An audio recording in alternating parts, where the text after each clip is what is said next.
চলেন আজকে জলপাইয়ের আচার বানানো দেখাবো। খুব সহজ এবং কয়েকটা উপকরণ দিয়ে হয়ে যাবে। তো প্রথমে জলপাইগুলো ধুয়ে সিদ্ধ করে নিব ভাপে, তারপরে চটকায়ে রৌদ্র দিব। হালকা একটু চিনি দিতে পারেন যদি টক মিষ্টি খান, আর যদি শুধু টক খান তাহলে আর চিনির দরকার নেই, এমনি রৌদ্র দেবেন আর কি।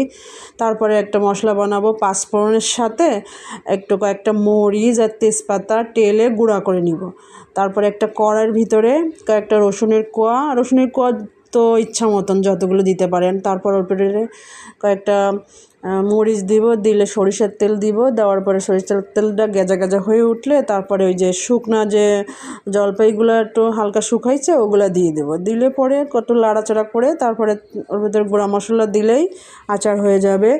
এটা অবশ্যই পরে আর আচার বানানোর পরে আর রৌদ্র দেওয়ার ঝামেলা হবে না, যেহেতু আমরা সিদ্ধ করে রৌদ্রে দিয়েছি।